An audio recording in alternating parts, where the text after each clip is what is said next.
ইরানে চলতি বছরের ২৮ ফেব্রুয়ারি যুক্তরাষ্ট্র ও ইসরায়েল যৌথ হামলা শুরুর পর প্রেসিডেন্ট ডোনাল্ড ট্রাম্প বলেছিলেন যে কোনো সময় যুদ্ধের সমাপ্তি টানতে পারে তার দেশ। অথচ যুদ্ধের ২ মাসের মাথায় তিনি বলছেন সংঘাত সহসা শেষ হচ্ছে না, চলতে পারে টানা ৩ বছর।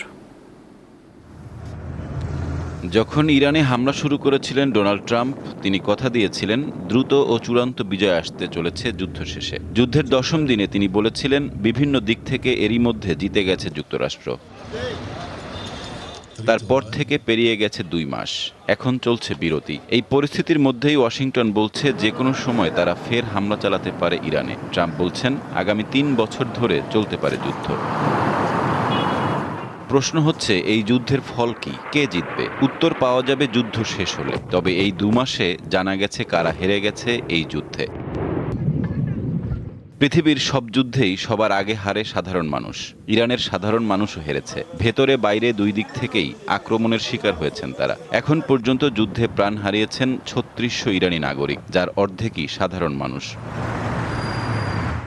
যুদ্ধ শুরুর পর ইসলামী বিপ্লবী সরকারের বিরোধিতা করে প্রাণ হারিয়েছেন আরও ৬০০ নাগরিক। তার আগে গত বছর ইরানের খামেনি বিরোধী আন্দোলনে জড়িত থাকার কারণেও অনেককে মেরে ফেলা হয়েছে। পাশাপাশি আছে চাকরি হারানো, দারিদ্র্যের মধ্যে পড়া এবং দ্রব্যমূল্যের ঊর্ধ্বগতি। ইরানের মতো লেবাননের মানুষও হেরে গেছেন এই যুদ্ধে। এই ২ মাসে অন্তত ২৫০০ লেবানিজ প্রাণ হারিয়েছেন। যুদ্ধবিরতি চলার কথা থাকলেও নিয়মিত দেশটির দক্ষিণ অঞ্চলে বিমান হামলা চালিয়ে যাচ্ছে ইসরায়েল।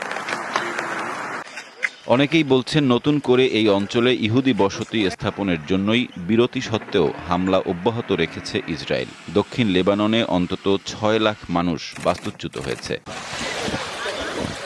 যুদ্ধের প্রভাব পড়েছে উপসাগরীয় দেশগুলোতে। নিজেদের মধ্যে বিরোধ বিবাদ ভুলে কয়েক দশক ধরে বেশ মিলেমিশেই ছিল তারা। তবে যুক্তরাষ্ট্র ইরান সংঘাতে আবারও তাজা হয়ে উঠেছে সেরে ওঠা সম্পর্কের পুরনো ক্ষত। ইরানে মার্কিন হামলার পাল্টা জবাব হিসেবে সবচেয়ে বেশি হামলার শিকার হয়েছে সংযুক্ত আরব আমিরাত।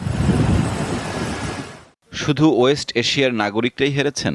না, হেরেছেন মার্কিন নাগরিকরাও। জ্বালানির দাম বেড়ে আকাশ ছুঁইতে চাইছে সেখানে। বার্ষিক মূল্যস্ফীতি বেড়েছে প্রায় ৩.৫%। বেড়েছে বিমানে চড়ার খরচ। যুদ্ধ চালাতে পেন্টাগন খরচ করেছে $২৫ বিলিয়ন। বিশ্বের বাকি এলাকার মানুষ, তারা কতটুকু নিরাপদ ছিল? সারা পৃথিবীতে পণ্য ও সেবা কিনতে কয়েক গুণ বেশি খরচ করতে হয়েছে, বিশেষ করে এশিয়ায়, যেখানে বাংলাদেশ সহ অগণিত দেশকে জ্বালানি আমদানি করতে হয়। অসংখ্য সমস্যা জর্জরিত আফ্রিকার অবস্থা আরও নাজুক। লাতিন আমেরিকায় বেড়েছে জ্বালানি ও খাবারের দাম। ৩.৮% থেকে বেড়ে ৪.১-এ দাঁড়িয়েছে বৈশ্বিক মূল্যস্ফীতি। সাইফুর রহমান শিশির, দীপ্ত বার্তাকক্ষ।